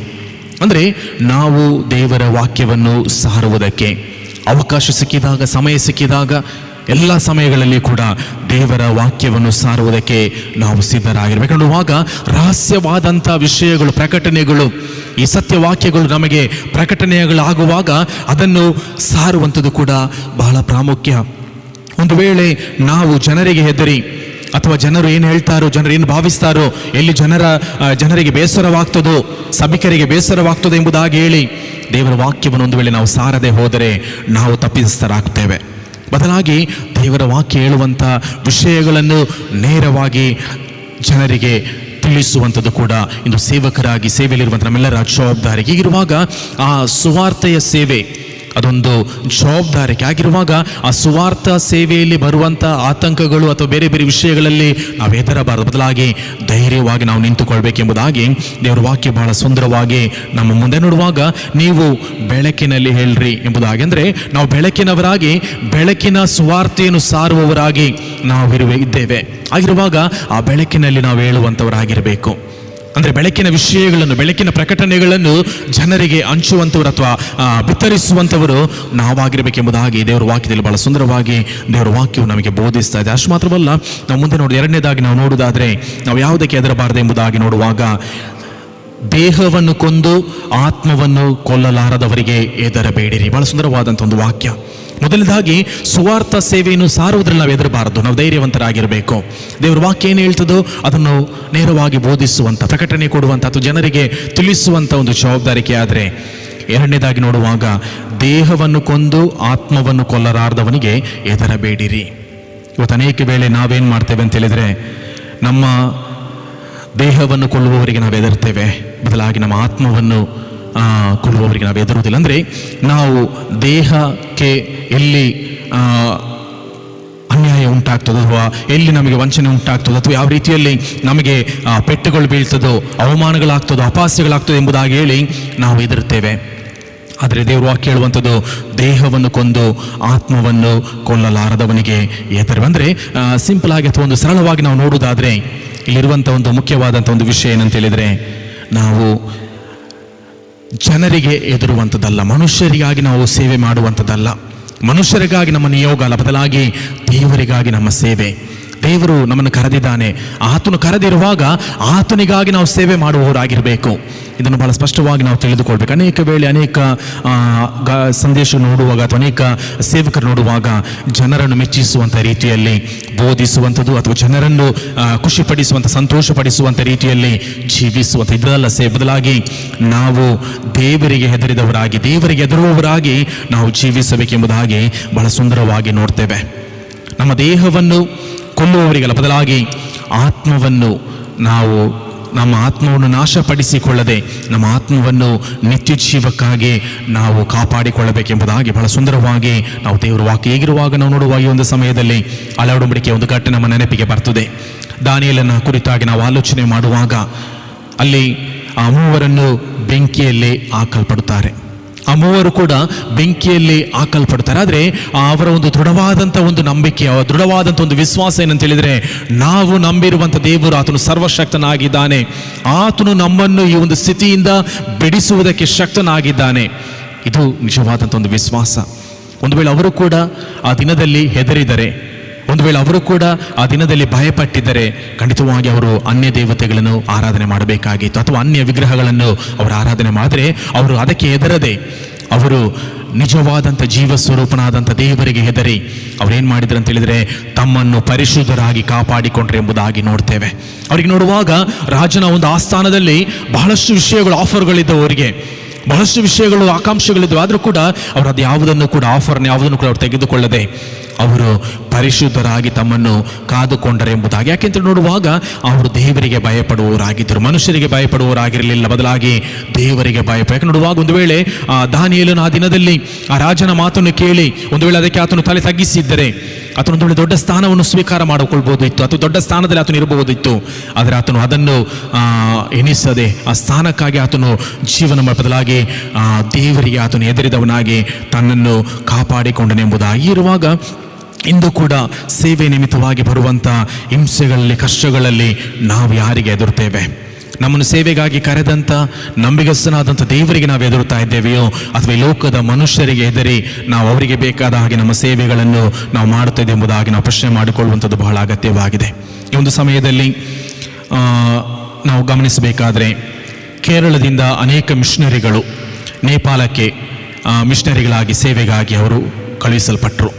ಆಗಿರುವಾಗ ಅಲ್ಲಿ ಮಾವೋ ಎಂಬಂಥ ಆ ಒಂದು ಗುಂಪು ಅಥವಾ ಒಂದು ನಕ್ಸಲರ ಗುಂಪು ಅವರನ್ನು ಹಿಡಿದು ಅವರನ್ನು ಕೊಲ್ಲಬೇಕೆಂಬುದಾಗಿ ಅವರನ್ನು ಹೆದರಿಸಿದರು. ಆಗಿರುವಾಗ ಅವರ ಪ್ರತಿಯೊಬ್ಬರ ತಲೆಗೆ ಗಣ್ಣನ್ನಿಟ್ಟು ಅವರನ್ನು ಎದುರಿಸಿದಾಗ ಅವರು ಹೇಳಿದಂಥ ಮಾತೇನಂತ ಹೇಳಿದರೆ, ನಾವು ಸಾಯುವುದಕ್ಕಾಗಿಯೇ ಇಲ್ಲಿಗೆ ಬಂದಿದ್ದೇವೆ, ನಾವು ಬದುಕುವುದಕ್ಕಾಗಿ ಇಲ್ಲಿಗೆ ಬರಲಿಲ್ಲ, ಬದಲಾಗಿ ನಾವು ಸಾಯುವುದಕ್ಕೆ ಸಿದ್ಧರಾಗಿಯೇ ನಾವು ಇಲ್ಲಿಗೆ ಬಂದಿದ್ದೇವೆ ಅಂತ ಒಂದು ಸುಂದರವಾದಂಥ ಒಂದು ಸಾಕ್ಷಿ. ಒಂದು ವೇಳೆ ಅವರು ಜೀವದ ಮೇಲೆ ಆಶೆ ಉಳ್ಳವರಾಗಿದ್ದರೆ, ದೇಹದ ಮೇಲೆ ಶರೀರದ ಮೇಲೆ ಆಶೆ ಉಳ್ಳವರಾಗಿದ್ದರೆ ಆ ಒಂದು ಜನರಲ್ಲಿ ಮುಂದೆ ಅವರು ಹೇಗಾದರೂ ಮಾಡಿ ತಪ್ಪಿಸ್ಕೊಳ್ಬೋದು. ಆದರೆ ಅವರು ಹೇಳಿದಂಥ ಒಂದು ಮಾತೇನಂತ ಹೇಳಿದರೆ, ನಾವು ಸಾಯುವುದಕ್ಕೆ ಸಿದ್ಧರಾಗಿಯೇ ಇಲ್ಲಿಗೆ ಬಂದಿದ್ದೇವೆ. ಆ ಮೂಲಕವಾಗಿ ಅವರು ಕೊಟ್ಟಂಥ ಒಂದು ಸಂದೇಶ ಏನಂತ ಹೇಳಿದರೆ, ದೇಹವನ್ನು ಕೊಲ್ಲುವವನಿಗೆ ನಾವು ಹೆದರುವುದಿಲ್ಲ, ಬದಲಾಗಿ ನಮ್ಮ ಆತ್ಮವನ್ನು ಕೊಲ್ಲುವವನಿಗೆ, ಅಂದರೆ ನಮ್ಮ ಆತ್ಮಗಳ ಮೇಲೆ ಅಧಿಕಾರವಿರುವಂಥ ದೇವರಿಗೆ ನಾವು ಹೆದರುತ್ತೇವೆ ಎಂಬುದಾಗಿ ಹೇಳುವ ಮೂಲಕವಾಗಿ ಆ ಮಿಷನರಿಗಳು ತಮ್ಮ ಸೇವೆಯನ್ನು ನಂಬಿಕೆಯಿಂದ ಮಾಡಿದರೆ ಎಂಬುದಾಗಿ ನೋಡ್ತೇವೆ. ಖಂಡಿತವಾಗಿದ್ದು ಇಂಥ ಒಂದು ಸಾಕ್ಷಿಗಳು ಇಂದು ಕೂಡ ಅನೇಕ ಕಡೆಯಲ್ಲಿ ನಡೀತಾ ಇದೆ. ಇನ್ನು ಅನೇಕ ಕಡೆಗಳಲ್ಲಿ ಈಗಲೂ ಕೂಡ ಇಂತಹ ಸಾಕ್ಷಿಗಳು ನಾವು ಕೇಳುತ್ತಾ ಇದೀಗಿರುವಾಗ ನಮ್ಮನ್ನು ನಾವು ಪ್ರಶ್ನೆ ಮಾಡಿಕೊಳ್ಬೇಕಾಗಿದೆ, ನಾವು ಯಾವುದಕ್ಕೆ ಹೆದರ್ತಾ ಇದ್ದೇವೆ? ದೇಹವನ್ನು ಕೊಲ್ಲುವವನಿಗೆ, ಅಂದರೆ ಮನುಷ್ಯರಿಗೆ ನಾವು ಹೆದರುವವರಾಗಿದ್ದೇವೆ ಅಥವಾ ದೇವರಿಗೆ ನಾವು ಹೆದರುವವರಾಗಿದೆ ಎಂಬುದಾಗಿ ಪ್ರಶ್ನೆ ಮಾಡಿಕೊಳ್ಳುವಂಥದ್ದು ಬಹಳ. ಮೂರನೇದಾಗಿ ನಾವು ಆಲೋಚನೆ ಮಾಡಿಕೊಳ್ಳುವುದಾದರೆ, ಮೂರನೇದಾಗಿ ಅಲ್ಲಿರುವಂಥ ಒಂದು ಮುಖ್ಯ ವಿಷಯ ಏನಂತ ಹೇಳಿದರೆ, 29ನೇ ವಚನ ಮತ್ತು 30-31ನೇ ವಚನ ನೋಡುವುದಾದರೆ ಅಲ್ಲಿ ಬಹಳ ಸುಂದರವಾಗಿ ಬರೆಯಲ್ಪಟ್ಟಿದೆ. ಮತ್ತಾಯನು ಬರೆದ ಸುವಾರ್ತೆ 29ನೇ ವಚನದಿಂದ 31ನೇ ವಚನದವರೆಗೆ, ದುಡ್ಡಿಗೆ 2 ಗುಬ್ಬಿಗಳನ್ನು ಮಾರುವುದುಂಟಲ್ಲ, ಆದರೂ ನಿಮ್ಮ ತಂದೆಯ ಚಿತ್ತವಿಲ್ಲದೆ ಒಂದಾದರೂ ನೆಲಕ್ಕೆ ಬೀಳದು. ನಿಮ್ಮ ತಲೆ ಕೂದಲುಗಳು ಸಹ ಎಲ್ಲವೂ ಎಣಿಕೆಯಾಗಿವೆ, ಆದುದರಿಂದ ಹೆದರಬೇಡಿರಿ, ಬಹಳ ಗುಬ್ಬಿಗಳಿಗಿಂತ ನೀವು ಹೆಚ್ಚಿನವರು. ಎಂಥ ಸುಂದರವಾದಂಥ ವಾಕ್ಯಗಳು. ಅಂದರೆ ಗುಬ್ಬಿಗಾಗಿ ಅಥವಾ ದುಡ್ಡಿಗೆ 2 ಗುಬ್ಬಿಗಳನ್ನು ಮಾರಿ ಜೀವಿಸುವುದುಂಟಲ್ಲ. ಅಂದರೆ ಒಂದು ರೀತಿಯಲ್ಲಿ ವ್ಯಾಪಾರದ ಒಂದು ಮನೋಭಾವನೆ ಅಥವಾ ಒಂದು ವ್ಯಾಪಾರದ ರೀತಿಯಲ್ಲಿ ಜೀವಿಸುವುದುಂಟಲ್ಲ. ಆದರೂ ಕೂಡ ನೀವು ಹೆದರಬೇಡಿರಿ, ಯಾಕೆಂತ ಹೇಳಿದರೆ ನಿಮ್ಮ ತಂದೆಯ ಚಿತ್ತವಿಲ್ಲದೆ ಏನೂ ಕೂಡ ನಡೆಯುವುದಿಲ್ಲ. ಅಂದರೆ ದೇವರ ಚಿತ್ತವಿಲ್ಲದೆ ನಮ್ಮ ಜೀವಿತದಲ್ಲಿ ಏನೂ ಕೂಡ ಸಂಭವಿಸುವುದಿಲ್ಲ. ಆದರೆ ನಾವು ಹೆದರಬಾರದು. ಯಾಕೆ ನಾವು ಹೆದರಬಾರದು ಎಂಬುದಾಗಿ ನಾವು ಆಲೋಚನೆ ಮಾಡುವಾಗ, ದೇವರ ಚಿತ್ತವಿಲ್ಲದೆ, ದೇವರ ಉದ್ದೇಶವಿಲ್ಲದೆ ನಮ್ಮ ಜೀವಿತದಲ್ಲಿ ಏನೂ ಕೂಡ ಸಂಭವಿಸುವುದಿಲ್ಲ. ಯಾಕೆ ನೋಡುವಾಗ ಬಹಳ ಸುಂದರವಾಗಿ ಬರೆಯಲ್ಪಟ್ಟಿದೆ 30ನೇ ವಚನದಲ್ಲಿ, ನಿಮ್ಮ ತಲೆ ಕೂದಲುಗಳು ಸಹ ಎಲ್ಲವೂ ಎಣಿಕೆಯಾಗಿವೆ, ಆದುದರಿಂದ ಹೆದರಬೇಡಿರಿ. ಎಂಥ ಒಂದು ಸುಂದರವಾದಂಥ ವಾಕ್ಯಗಳು. ನಮ್ಮ ತಲೆಯ ಕೂದಲುಗಳು ಸಹ ಎಣಿಕೆಯಾಗಿವೆ. ದೇವರ ದೃಷ್ಟಿಯಲ್ಲಿ, ದೇವರ ಮುಂದೆ ಎಲ್ಲವೂ ಕೂಡ ಬಟ್ಟ ಬಯಲಾಗಿದೆ. ಹೀಗಿರುವಾಗ ನಾವು ಮನುಷ್ಯರಿಗೆ ಹೆದರಬೇಕಾದಂಥ ಅಗತ್ಯವಿಲ್ಲ, ಮನುಷ್ಯರಿಗೆ ಭಯಪಡಬೇಕಾದಂಥ ಅಗತ್ಯವಿಲ್ಲ, ಬದಲಾಗಿ ದೇವರಿಗೆ ನಾವು ಭಯಪಡುವವರಾಗಿರಬೇಕು. ಯಾಕೆಂದ್ರೆ ನೋಡುವಾಗ ನಮ್ಮ ಸೃಷ್ಟಿಕರ್ತನಾದ ಸರ್ವಶಕ್ತನಾದಂಥ ದೇವರಿಗೆ ಎಲ್ಲವೂ ಕೂಡ ಗೊತ್ತುಂಟು. ನಮ್ಮ ಕುರಿತಾಗಿ, ನಮ್ಮ ಜೀವನದ ಕುರಿತಾಗಿ, ನಮ್ಮ ಜೀವನದ ಉದ್ದೇಶಗಳ ಕುರಿತಾಗಿ, ನಮ್ಮ ಅಗತ್ಯತೆಗಳ ಕುರಿತಾಗಿ ಎಲ್ಲವೂ ಕೂಡ ಆತನಿಗೆ ಗೊತ್ತುಂಟು. ಆದ್ದರಿಂದ ನಾವು ಹೆದರುವಂಥ ಅವಶ್ಯವಿಲ್ಲ. ಹೀಗಿರುವಾಗ ಈ ಒಂದು ಪ್ರಸ್ತುತ ದಿನಕ್ಕೆ, ಈ ಒಂದು ಕಾಲಮಾನಕ್ಕೆ, ಸನ್ನಿವೇಶಕ್ಕೆ ನಾವು ಈ ವಾಕ್ಯವನ್ನು ಆಲೋಚನೆ ಮಾಡಿಕೊಳ್ಳುವುದಾದರೆ, ನಮ್ಮ ಸುತ್ತಮುತ್ತಲೂ ಕೊರೋನಾ ಎಂಬಂಥ ವೈರಸ್ ಹರಡ್ತಾ ಇದೆ. ಅನೇಕರು ಭಯದಿಂದ, ಆತಂಕದಿಂದ ಅನೇಕರು ಜೀವನ ಮಾಡ್ತಾ ಇದ್ದಾರೆ. ಆದರೆ ದೇವರು ವಾಕ್ಯ ನಮಗೆ ಕೊಡುವಂಥ ಒಂದು ಎಚ್ಚರಿಕೆ ಏನಂತ ಹೇಳಿದರೆ, ನಾವು ಹೆದರಬೇಕಾದಂಥ ಅಗತ್ಯ ಬದಲಾಗಿ ನಾವು ಸುರಕ್ಷಿತರಾಗಿ ನಾವಿರುವಂಥ ಸ್ಥಳದಲ್ಲಿ ದೇವರಲ್ಲಿ ನಂಬಿಕೆ ಇಟ್ಟು, ವಿಶ್ವಾಸವಿಟ್ಟು ನಾವು ಮುಂದೆ ಸಾಗುವುದಾದರೆ, ದೇವರು ಈ ಒಂದು ಸ್ಥಿತಿಯಿಂದ ನಮ್ಮನ್ನು ಪಾರು ಮಾಡುವುದಕ್ಕೆ, ಅಥವಾ ಈ ಒಂದು ಸಂದಿಗ್ಧವಾದಂಥ ಸ್ಥಿತಿಯಿಂದ, ಪರಿಸ್ಥಿತಿಯಿಂದ ನಮ್ಮನ್ನು ಪಾರು ಮಾಡುವುದಕ್ಕೆ ಆತನು ಶಕ್ತನಾಗಿದೆ. ಹೀಗಿರುವಾಗ ಯಾಕೆ ನೋಡುವಾಗ ದೇವರ ವಾಕ್ಯದಲ್ಲಿ ಬಹಳ ಸುಂದರವಾಗಿ ಬರೆಯಲ್ಪಟ್ಟಿದೆ, ಆತನಿಗೆ ನಾವು ಅಮೂಲ್ಯರಾಗಿದ್ದೇವೆ. ಬಹಳ ಸುಂದರವಾಗಿ ದೇವರ ವಾಕ್ಯದಲ್ಲಿ ಕೊನೆಯದಾಗಿ ಬರೆಯಲ್ಪಟ್ಟ ವಾಕ್ಯ, ಬಹಳ ಗುಬ್ಬಿಗಳಿಗಿಂತ ನೀವು ಹೆಚ್ಚಿನವರು. ಅಂದರೆ ನಾವು ದೇವರ ಮುಂದೆ ಅಮೂಲ್ಯರಾಗಿದ್ದೇವೆ, ಶ್ರೇಷ್ಠರಾಗಿದ್ದೇವೆ, ವಿಶೇಷವುಳ್ಳವರಾಗಿದ್ದೇವೆ. ಆಗಿರುವಾಗ ನಾವು ಹೆದರುವಂಥ ಅವಶ್ಯಕತೆ ಇಲ್ಲ. ಯಾಕೆ ನೋಡುವಾಗ ದೇವರಿಗೆ ಗೊತ್ತುಂಟು ನಮ್ಮ ಸಂರಕ್ಷಣೆ, ನಮ್ಮ ರಕ್ಷಣೆಯನ್ನು ಯಾವ ರೀತಿಯಾಗಿ ಮಾಡಬೇಕು, ನಮ್ಮ ಯಾವ ರೀತಿಯಾಗಿ ಆತನು ಪರಿಪಾಲಿಸಬೇಕೆಂಬುದಾಗಿ ದೇವರಿಗೆ ಗೊತ್ತುಂಟು. ಆಗಿರುವಾಗ ಆತನ ಪರಿಪಾಲನೆಗೆ, ಸಂರಕ್ಷಣೆಗೆ ನಮ್ಮನ್ನು ಒಪ್ಪಿಸಿಕೊಟ್ಟು ನಾವು ಜೀವಿಸುವಂಥದ್ದು ಬಹಳ ಅಗತ್ಯ. ಹೆದರಿಕೊಂಡು, ಭಯದಿಂದ, ಆತಂಕದಿಂದ ಜೀವಿಸುವುದರ ಬದಲಾಗಿ ನಮ್ಮಲ್ಲಿರುವಂಥ ಎಲ್ಲ ಭಯವನ್ನು, ಆತಂಕವನ್ನು, ಹೆದರಿಕೆಯನ್ನೆಲ್ಲವನ್ನು ತೆಗೆದುಹಾಕಿ ನಾವು ಧೈರ್ಯದಿಂದ ನಮ್ಮ ಸೃಷ್ಟಿಕರ್ತನಾದ ಸರ್ವಶಕ್ತನಾದ ದೇವರಿಗೆ, ಆತನ ಮೇಲೆ ನಂಬಿಕೆ ಇಟ್ಟು, ಆತನ ಮೇಲೆ ವಿಶ್ವಾಸವಿಟ್ಟು ನಾವು ಜೀವಿಸುವಂಥದ್ದು ಬಹಳ ಅಗತ್ಯ. ಹೀಗಿರುವಾಗ ಈ ಒಂದು ದಿನದಲ್ಲಿ ಈ ವಾಕ್ಯವನ್ನು ನಾವು ಆಲೋಚನೆ ಮಾಡುವಾಗ ಇದು 3 ವಿಷಯಗಳು ನಮಗೆ ತಿಳಿಸಲ್ಪಟ್ಟಿದೆ. ಆ 3 ವಿಷಯಗಳ ಹಿನ್ನೆಲೆಯಲ್ಲಿ ನಮ್ಮನ್ನು ನಾವು ಪ್ರಶ್ನೆ ಮಾಡಿಕೊಳ್ಳುವಂಥದ್ದು ಬಹಳ ನಮಗೆಲ್ಲರಿಗೂ ಕೂಡ ಒಂದು ಜವಾಬ್ದಾರಿಗೆ ಕೊಡಲ್ಪಟ್ಟಿದೆ. ದೇವರು ನಮ್ಮೆಲ್ಲರನ್ನು ಕೂಡ ಸೇವೆಗಾಗಿ ಕರೆದಿದ್ದಾನೆ. ಆಗಿರುವಾಗ ಆ ನಿಯೋಗದ ಪಾಲುಗಾರಿಕೆಯಲ್ಲಿ ನಮ್ಮ ಒಂದು ಜವಾಬ್ದಾರಿಕೆ ಏನಾಗಿದೆ ಎಂಬುದಾಗಿ ಪ್ರಶ್ನೆ ಮಾಡಿಕೊಂಡವರಾಗಿ, ಒಂದು ವೇಳೆ ನಾವು ಯಾವುದೇ ರೀತಿಯಾದಂಥ ಸೇವೆಯನ್ನು ಮಾಡ್ತಾ ಇರ್ಬೋದು, ಸಭೆಯಲ್ಲಿ ನಮಗೆ ಯಾವುದೇ ಜವಾಬ್ದಾರಿಕೆಯಲ್ಲಿ ಕೊಟ್ಟಿರ್ಬೋದು, ಆ ಒಂದು ಜವಾಬ್ದಾರಿಕೆಯಲ್ಲಿ ನಾವು ಯಾವ ರೀತಿಯಾಗಿ ನಮ್ಮ ಸೇವೆಗಳನ್ನು ನಾವು ಮಾಡ್ತಾ ಇದ್ದೇವೆ, ಮನುಷ್ಯರಿಗೆ ಎದುರಿಯೋ ಅಥವಾ ದೇವರಿಗೆ ಎದುರಿ ನಮ್ಮ ಸೇವೆ ನಾವು ಮಾಡ್ತಾ ಇದ್ದೇವೆ ಎಂಬುದಾಗಿ ಪ್ರಶ್ನೆ ಮಾಡಿಕೊಂಡವರಾಗಿ, ದೇವರ ಮುಂದೆ ನಾವು ಶ್ರೇಷ್ಠರು, ಅಮೂಲ್ಯರು, ವಿಶೇಷವಾದವರಾಗಿದ್ದೇವೆ ಎಂಬುದಾಗಿ ಅರ್ಥ ಮಾಡಿಕೊಂಡವರಾಗಿ, ನಮ್ಮ ದೇಹವನ್ನು ಕೊಲ್ಲುವವರಿಗೆ ನಾವು ಎದರದೆ ಆತ್ಮವನ್ನು ಕೊಲ್ಲುವಂಥ ಅಥವಾ ಆತ್ಮವನ್ನು ನಾವು ನಾಶಪಡಿಸಿಕೊಳ್ಳದೆ ನಾವು ನಮ್ಮ ಆತ್ಮ ರಕ್ಷಣೆಗಾಗಿ ನಾವು ಜೀವಿಸುವಂಥದ್ದು ಅದು ಬಹಳ ಪ್ರಾಮುಖ್ಯ. ಹೀಗಿರುವಾಗ ಈ ದಿನಗಳಲ್ಲಿ ನಮ್ಮ ಸ್ಥಿತಿಗತಿಗಳು ಏನೇ ಬದಲಾದರೂ ಕೂಡ, ಹೇಗೆ ಮುಂದೆ ಸಾಗಿದರೂ ಕೂಡ ನಮ್ಮ ಒಂದು ನಿರ್ಧಾರ, ನಮ್ಮೊಂದು ತೀರ್ಮಾನ ಏನೆಂಬುದಾಗಿ ನಾವು ಮುಂದೆ ಸಾಗುವಂಥದ್ದು ಕೂಡ ಬಹಳ ಯಾಕಂಡುವಾಗ ಅದೇ ಮತ್ತಾಯನು ಬರೆದ ಸುವಾರ್ತೆ 10ನೇ ಅಧ್ಯಾಯದ 32 ಮತ್ತು 33ನೇ ವಚನ ನೋಡುವಾಗ ಅಲ್ಲಿ ಬಹಳ ಸುಂದರವಾಗಿ ದೇವರ ವಾಕ್ಯ ಬರೆಯಲ್ಪಟ್ಟಿದೆ. ಹಾಗಾದರೆ ಯಾವನು ಮನುಷ್ಯರ ಮುಂದೆ ತಾನು ಯೇಸುವಿನವನೆಂದು ಒಪ್ಪಿಕೊಳ್ಳುವನು, ನಾನು ಸಹ ಅವನನ್ನು ನನ್ನವನೆಂದು ಪರಲೋಕದಲ್ಲಿರುವ ನನ್ನ ತಂದೆಯ ಮುಂದೆ ಒಪ್ಪಿಕೊಳ್ಳುವೆನು. ಆದರೆ ಯಾವನು ಮನುಷ್ಯರ ಮುಂದೆ ತಾನು ಯೇಸುವಿನವನಲ್ಲವೆಂದು ಹೇಳುವನು, ಅವನು ನಾನು ಸಹ ಪರಲೋಕದಲ್ಲಿರುವ ನನ್ನ ತಂದೆಯ ಮುಂದೆ ನನ್ನವನಲ್ಲ ಎಂದು ಹೇಳುವೆನೆಂಬುದಾಗಿ ಎಂದ ಒಂದು ಸುಂದರವಾದಂಥ ಮಾತು. ಇಂದು ನಾವು ಧೈರ್ಯವಾಗಿ ನಾವು ಯೇಸುವಿನವರು, ಕ್ರೈಸ್ತರು, ವಿಶ್ವಾಸಿಗಳೆಂಬುದಾಗಿ ನಾವು ಧೈರ್ಯವಾಗಿ ಹೇಳುವುದಕ್ಕೆ ನಾವು ದೃಢವಾಗಿ ನಂಬುವುದಾದರೆ, ನಾವು ಧೈರ್ಯವುಳ್ಳವರಾಗಿರುವುದಾದರೆ, ಖಂಡಿತವಾಗಿ ಯೇಸು ಕೂಡ ನಮ್ಮನ್ನು ದೇವರ ಮುಂದೆ, ತಂದೆಯ ಮುಂದೆ, ಹೌದು ನನ್ನ ಮಗ, ನನ್ನ ಮಗಳು ಎಂಬುದಾಗಿ ಆತನು ಕೂಡ ಧೈರ್ಯವಾಗಿ ಹೇಳಲಿಕ್ಕೆ ಆತನು ಶಕ್ತನಾಗಿದೆ. ಅಂದರೆ ಮುಖ್ಯವಾಗಿ ನಾವು ನೋಡುವಾಗ ನಾವು ಮನುಷ್ಯರಿಗೆ ಹೆದರಿ ನಾವು ಅನೇಕ ವೇಳೆ ನಮ್ಮ ಒಂದು ಕ್ರೈಸ್ತ ವಿಶ್ವಾಸ ನಾವು ಬಿದ್ದು ಹೋಗುವುದಾದರೆ, ನಮ್ಮ ಕ್ರೈಸ್ತ ಒಂದು ನಂಬಿಕೆಯಿಂದ ನಾವು ಬಿದ್ದು ಹೋಗುವುದಾದರೆ, ಯೇಸು ಕೂಡ ನಮ್ಮನ್ನು ಆತನು ಯಾರೆಂಬುದಾಗಿ ಗೊತ್ತಿಲ್ಲ ಎಂಬುದಾಗಿ ಹೇಳುವುದಕ್ಕೆ ಕೂಡ ಸಾಧ್ಯವಾಗ್ತದೆ. ಆದ್ದರಿಂದ ಇಂದು ನಮ್ಮನ್ನು ಪ್ರಶ್ನೆ ಮಾಡಿಕೊಳ್ಳೋಣ. ಇಂದು ನಾವು ಧೈರ್ಯವಾಗಿ ನಾನು ಯೇಸುವಿನವನು, ನಾನು ಕ್ರೈಸ್ತನು, ನಾನು ವಿಶ್ವಾಸಿ ಎಂಬುದಾಗಿ ಜನರ ಮುಂದೆ ಹೇಳತಕ್ಕಂಥ ಧೈರ್ಯ ನಮಗುಂಟೆ ಎಂಬುದಾಗಿ ನಾವು ಪ್ರಶ್ನೆ ಮಾಡಿಕೊಂಡವರಾಗಿ, ಕೇವಲ ಹೇಳುವಂಥದ್ದು ಮಾತ್ರವಲ್ಲ, ಅದರಂತೆ ಜೀವಿಸುವ ಮೂಲಕವಾಗಿ ನಾವು ದೇವರಿಗೆ ಭಯಪಡುವವರಾಗಿ ಜೀವಿಸುವ ಮೂಲಕವಾಗಿ ನಮಗೆ ಕೊಡಲ್ಪಟ್ಟಂಥ ಸುವಾರ್ತೆಯ ಸೇವೆ, ನಮಗೆ ಕೊಡಲ್ಪಟ್ಟಂಥ ಜವಾಬ್ದಾರಿಕೆಗಳು, ನಿಯೋಗ ಎಲ್ಲವನ್ನು ಕೂಡ ನಾವು ನಂಬಿಕಸ್ಥರಾಗಿ ಮಾಡುವುದಾದರೆ ಖಂಡಿತವಾಗಿಯೂ ದೇವರ ರಾಜ್ಯದಲ್ಲಿ, ಆ ನಿತ್ಯ ರಾಜ್ಯದ ನಮ್ಮೆಲ್ಲರಿಗೂ ಕೂಡ ಪಾಲುಗಾರಿಕೆ ಸಿಗ್ತದೆ, ದೊರಕ್ತದೆ. ಅದರಿಂದ ನಾವು ಆತನಿಗೆ, ನಾವು ದೇವರಿಗೆ ಭಯಪಡುವವರಾಗಿ ನಾವು ಮುಂದೆ ಸಾಗೋಣ. ಮನುಷ್ಯರಿಗೆ ಹೆದರುವುದು ಬೇಡ, ಬದಲಾಗಿ ದೇವರ ವಾಕ್ಯಕ್ಕೆ ಅನುಗುಣವಾಗಿ ನಾವು ಮನುಷ್ಯರಿಗೆ ಹೆದರದೆ ದೇವರಿಗೆ ನಾವು ಹೆದರಿದವರಾಗಿ ನಾವು ಜೀವಿಸುವ ಮೂಲಕವಾಗಿ ಆ ಒಂದು ನಮ್ಮ ಕೊಡಲ್ಪಟ್ಟಂಥ ಜವಾಬ್ದಾರಿಕೆ, ನಿಯೋಗವನ್ನು, ಸೇವೆಯನ್ನು ನಂಬಿಕಸ್ಥರಾಗಿ ಮಾಡಿ ದೇವರಿಂದ ಕೊಡಲ್ಪಡುವಂಥ ಪ್ರತಿಫಲಗಳನ್ನು ನಾವು ಹೊಂದಿಕೊಳ್ಳಿಕ್ಕಾಗುವಂತೆ ದೇವರು ನಮಗೆ ಸಹಾಯ ಮಾಡಿ ಮುನ್ನಡೆಸಲಿ. ಆಮೇನ್. ಪ್ರಾರ್ಥನೆ ಮಾಡೋಣ. ನಮ್ಮ ದೇವರೇ, ಈ ಒಂದು ಸಮಯಕ್ಕಾಗಿ ನಿಮಗೆ ಸ್ತೋತ್ರ. ದೇವರ ವಾಕ್ಯವನ್ನು ನಾವು ಕೇಳಿದ್ದೇವೆ ಸ್ವಾಮಿ. ಆ ವಾಕ್ಯದಂತೆ ಜೀವಿಸುವುದಕ್ಕೆ ನಮಗೆ ಸುಮನಸ್ಸನ್ನು, ಧೈರ್ಯವನ್ನು ಕೊಡ್ರಿ. ದೇವನ ಲೋಕದ ಮನುಷ್ಯರಿಗೆ ಹೆದರದೆ, ನಮ್ಮ ದೇಹವನ್ನು ನಾಶಪಡಿಸುವವನಿಗೆ ನಾವು ಹೆದರದೆ, ನಮ್ಮ ಆತ್ಮ ರಕ್ಷಣೆಗಾಗಿ ನಾವು ಜೀವಿಸುವಂತೆ, ಆ ನಿತ್ಯ ರಾಜ್ಯಕ್ಕೆ ನಾವು ಬಾಧ್ಯರಾಗಲಿಕ್ಕಾಗುವಂತೆ ನಮಗೆ ಸಹಾಯ ಮಾಡ್ರಿ ಎಂಬುದಾಗಿ ಪ್ರಾರ್ಥಿಸುತ್ತಾ, ಆ ಮೂಲಕವಾಗಿ ಕೊಡಲ್ಪಟ್ಟಂಥ ಜವಾಬ್ದಾರಿಕೆ, ನಿಯೋಗ, ಸೇವೆಯನ್ನು ನಂಬಿಗಸ್ತರಾಗಿ ಮಾಡಲಿಕ್ಕಾಗುವಂತೆ, ನಿಮ್ಮ ಮುಂದೆ ಪರಿಶುದ್ಧರಾಗಿ ಕಾಣಿಸಲ್ಪಡಲಿಕ್ಕಾಗುವಂತೆ ನೀವು ತಾನೇ ನಮಗೆ ಮಾರ್ಗದರ್ಶನ ನೀಡಿ ಸಹಾಯ ಮಾಡಿ ಮುನ್ನಡೆಸಬೇಕೆಂಬುದಾಗಿ ಪ್ರಭೇಸುವಿನ ನಾಮದಲ್ಲಿ ಬೇಡಿಕೊಳ್ಳುತ್ತೇವೆ ನಮ್ಮ ತಂದೆಯೇ. ಆಮೇನ್. ಕಡೆಯದಾಗಿ ನಾವು ಕನ್ನಡ ಸಂಗೀತ 253, ಕನ್ನಡ ಸಂಗೀತ 253, ಸದ್ಗುಣ ಶಿರೋಮಣಿಯಾದ ಸ್ವರ್ಗೀಯ ಗುರು ಯೇಸುವೆ, ಸುನೀತಿಗಸಿದವನಾದ ನನ್ನನ್ನು ಸೆಲೆಮೇಲಕ್ಕೆ, ಸಂಪೂರ್ಣ ನಿನಶೀಲತೆ ಆದರ್ಶವೆನಗೆ. ಅದರ 1, 4 ಮತ್ತು 5ನೆಯ ಚರಣವನ್ನು ರಾಗ ಮಾಡೋಣ. 1, 4 ಮತ್ತು 5ನೆಯ ಚರಣ.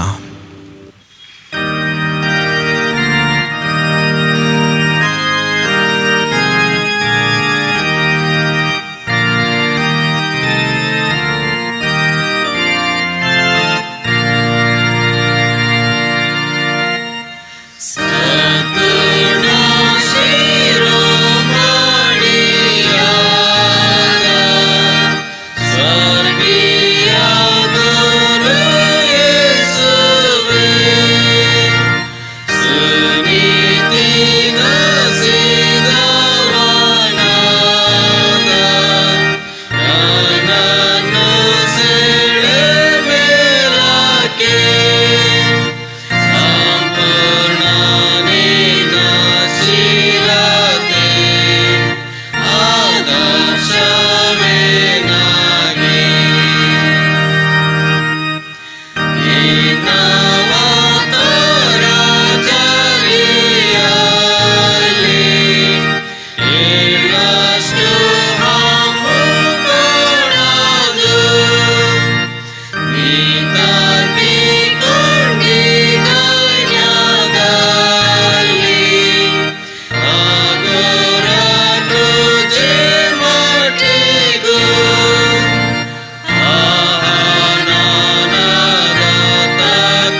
ನಾವೆಲ್ಲರೂ ಒಟ್ಟಾಗಿ ಕರ್ತನು ಕಲಿಸಿದ ಪ್ರಾರ್ಥನೆಯನ್ನು ಅರಿಕೆ ಮಾಡೋಣ. ಪರಲೋಕದಲ್ಲಿರುವ ನಮ್ಮ ತಂದೆ, ನಿನ್ನ ನಾಮವು ಪರಿಶುದ್ಧನೆನಿಸಲ್ಪಡಲಿ, ನಿನ್ನ ರಾಜ್ಯವು ಬರಲಿ, ನಿನ್ನ ಚಿತ್ತವು ಪರಲೋಕದಲ್ಲಿ ನೆರವೇರುವ ಪ್ರಕಾರ ಭೂಲೋಕದಲ್ಲಿ ನೆರವೇರಲಿ. ನಮ್ಮ ಅನುದಿನದ ಆಹಾರವನ್ನು ಈ ಹೊತ್ತು ದಯಪಾಲಿಸು. ನಮಗೆ ತಪ್ಪು ಮಾಡಿದವರನ್ನು ನಾವು ಕ್ಷಮಿಸಿದಂತೆ ನಮ್ಮ ತಪ್ಪುಗಳನ್ನು ಕ್ಷಮಿಸು.